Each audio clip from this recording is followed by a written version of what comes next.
he seems like a completely different figure. I mean, we don't hear I much of him agree. at all, but he feels like a hood ornament to me at this point, and maybe I'm wrong. Or maybe he's just simply decided that he agrees with all of this. I don't know. That's the great mystery of Biden. Actually, the one reason I would like to hear him have a press conference, because you might be able to get an answer.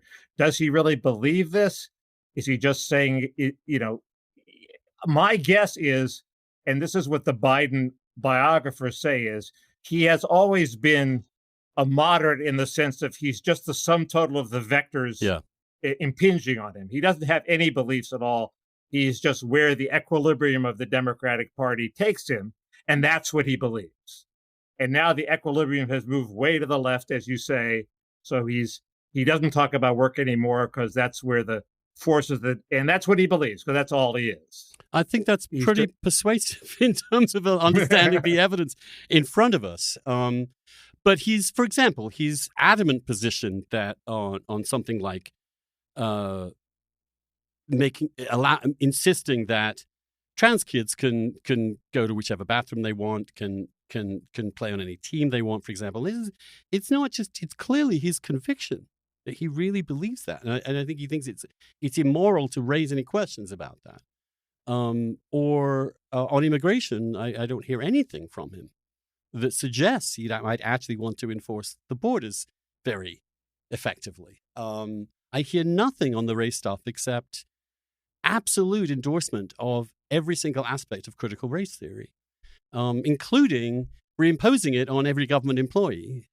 And when asked to describe what they are, he says it's sensitivity training, being more sensitive to other people of other races. So he has this incredibly benign view of everything to what one imagined was to his left. I keep waiting for old anti-busing Joe to put his foot down and to say something Neanderthal-like that gets the hackles of the left up, and it hasn't happened, has it? No, because first of all, they don't let him speak very much in public. I mean, he's shuffled on and he makes certain statements that then he disappears from. He hasn't had a press conference. Right. Even the interviews are, of course, you don't expect George Stephanopoulos to give him a hard time. And the media, the mainstream media in general, is now essentially, and this is what's interesting, from being a monolith against Trump, it's now a monolith in defense of anything the Biden administration wants to do. Not quite. The border is getting a lot of coverage.